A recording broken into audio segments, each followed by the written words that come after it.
ఆంధ్రప్రదేశ్‌లో ఎన్‌డీఏ పాలన పైన ముఖ్యంగా చంద్రబాబు నాయుడు గారు, అలాగే ఉప ముఖ్యమంత్రి పవన్ కళ్యాణ్ గారి మీద ప్రజలు గంపెడాశలతో అధికారాన్ని కట్టబెట్టారు. అయితే ఈ 40 రోజుల పాలనా వ్యవహారాలను చూస్తూ ఉంటే, ఈ పాలకులు దాదాపు అన్ని వ్యవహారాల్లో విఫలమైనట్లుగా కనిపిస్తోంది. చాలామంది మేధావులు ఏమంటారంటే, it is too early to judge the administration అని చెప్పి అనొచ్చు.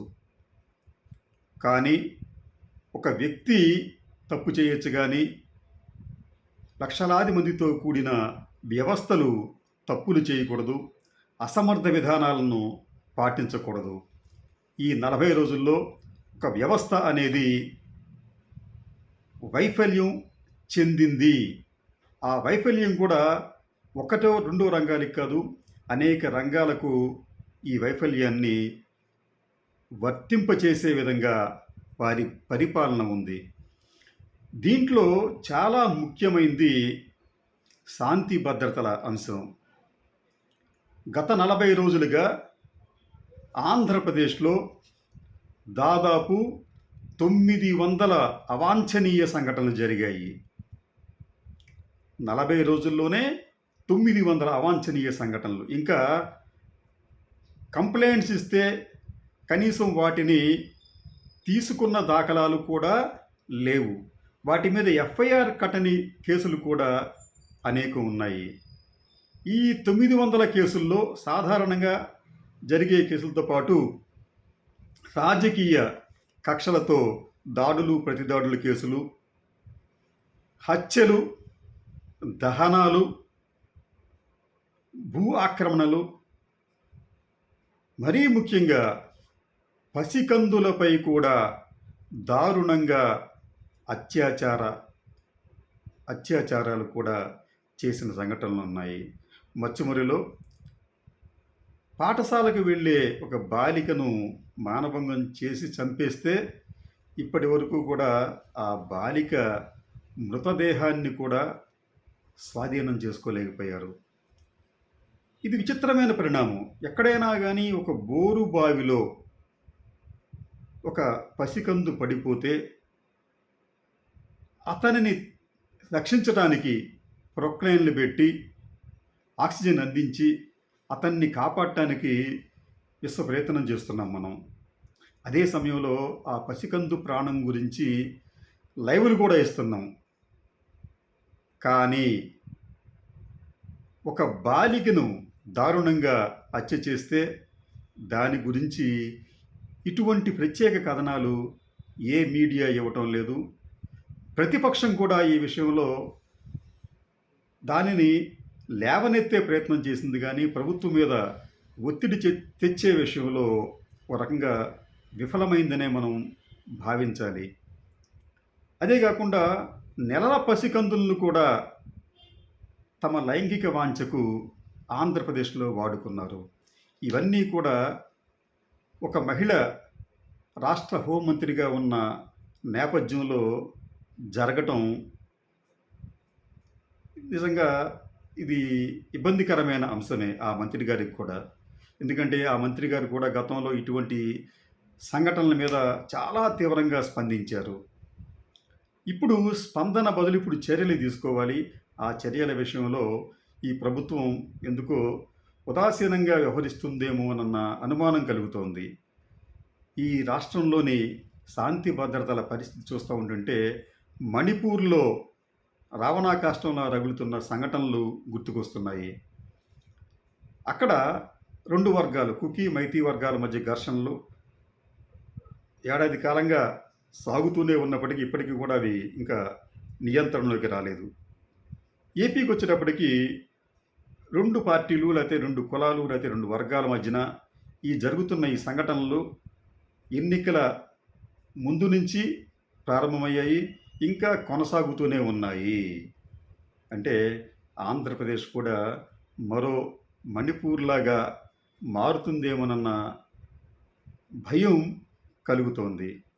ఇటువంటి శాంతి భద్రతలు ఉన్న నేపథ్యంలో ఆంధ్రప్రదేశ్కు పెట్టుబడులు ఎలా వస్తాయి? గతంలో అయితే చంద్రబాబు నాయుడు గారు ఇదే అంశాన్ని పదే పదే ఆయన లేవనెత్తేవారు. మరి ఆయనైనా దీనికి సంబంధించి చొరవ తీసుకోవాలి. చంద్రబాబు నాయుడు గారు కొద్ది రోజుల క్రితం ఢిల్లీ వెళ్ళి హోంశాఖ మంత్రి అమిత్ షా గారిని కలుసుకున్నారు. చంద్రబాబు నాయుడు గారు చాలా ఎక్స్పీరియన్స్డ్ సీజన్డ్ పొలిటీషియన్. ఆయన ఎక్కడికి వెళ్ళి ఏం మాట్లాడాలి, ఎక్కడికి వెళ్ళి ఎటువంటి ప్రతిపాదనలు చేయాలి, ఎటువంటి లేఖలు ఇవ్వాలి అని తెలిసిన వ్యక్తి అనుకుంటాం మనం. అయితే చంద్రబాబు నాయుడు గారు ఢిల్లీ వెళ్ళి హోంశాఖ మంత్రి అమిత్ షా గారిని కలిసి రాష్ట్రంలో ఆర్థిక పరిస్థితి బాగాలేదు, రాష్ట్రం ఆర్థికంగా కుదేలైపోయింది, అది జరిగింది ఇది జరిగిందని చెప్పి ఆయనతో చెప్పానని చెప్పి అంటారు. ఆయనకి లేఖలు ఇచ్చామని చెప్పి అంటారు.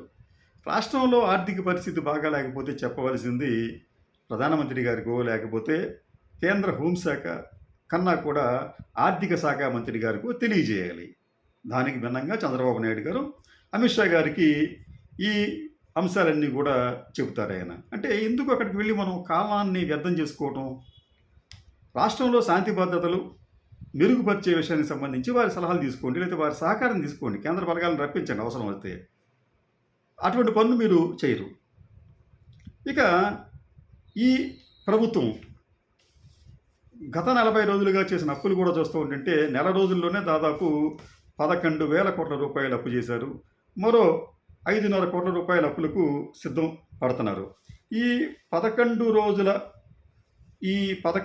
కోట్ల రూపాయల అప్పులు అంటే వీటిని మనం సగటున చెప్పాలంటే చంద్రబాబు నాయుడు ప్రభుత్వం అధికారంలోకి వచ్చే నెల రోజుల్లో 11,000 కోట్ల రూపాయల అప్పులు తీసుకుంటే రోజుకు సగటున 336 కోట్ల రూపాయల అప్పులు చేసినట్లుగా ఉంది.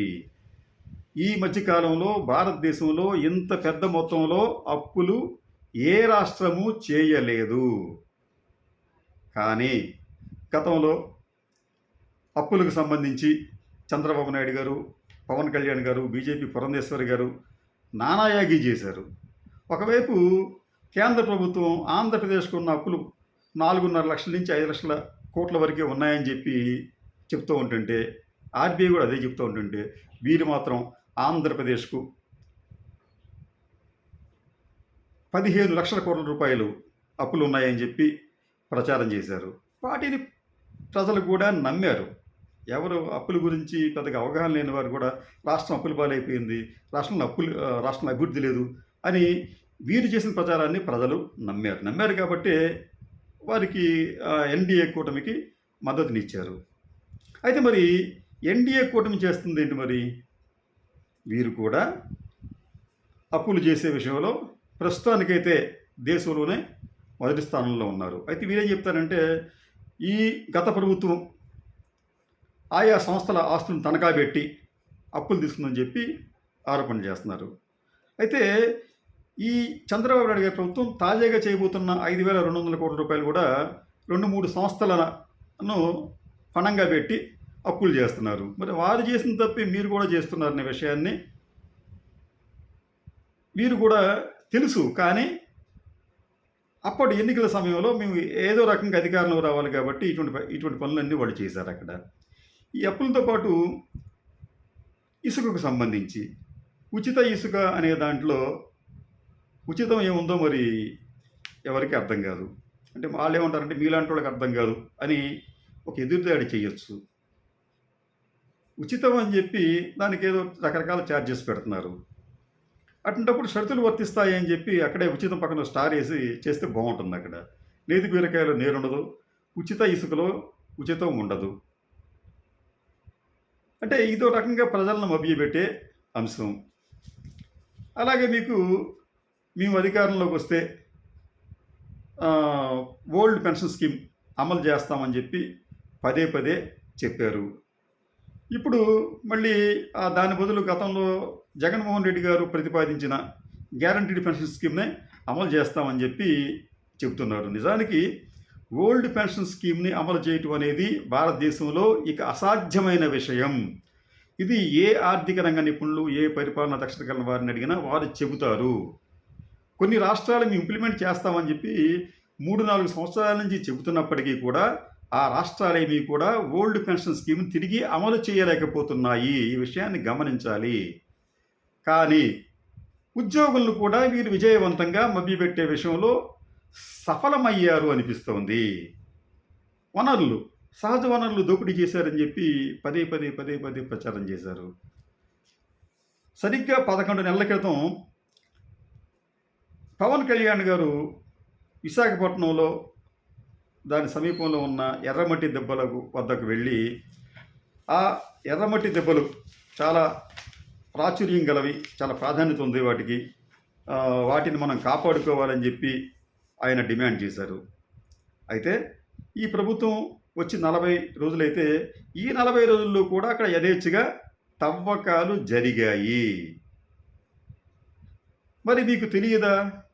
మీ కూటమిలో ఉన్న ఒక వ్యక్తి, అందరికీ తెలిసినప్పటికీ కూడా స్థానికంగా మీ కూటమిలో ఉన్న ఒక వ్యక్తి దీనికి సంబంధించి ఒక ట్వీట్ను కూడా చేసి పవన్ కళ్యాణ్ గారు ఈ విషయాన్ని గమనించాలని చెప్పి కూడా చెప్పడం జరిగింది. అంటే 40 రోజుల పాటు యథేచ్ఛగా ఎర్రమట్టి కొండల్ని, ఎర్రమట్టి దెబ్బల్ని తవ్విస్తూ ఉంటుంటే తెలియకపోవడం అనేది ఆశ్చర్యకరంగా ఉంది. ఇలా అనేక రంగాల్లో ఆంధ్రప్రదేశ్లో అవాంఛనీయ అరాచక పరిస్థితులు నెలకొని ఉన్నాయి. వీటిని సరిదిద్దుకోకపోతే, శాంతి భద్రతల పరిస్థితిని మెరుగుపరచకపోతే ఎన్డీఏ కూటమిని ప్రజలు ఈసడించుకునే సమయం ఎంతో ఉండదు. ఈ విషయాన్ని వారు గమనిస్తే రాష్ట్రానికి కూడా మంచిది.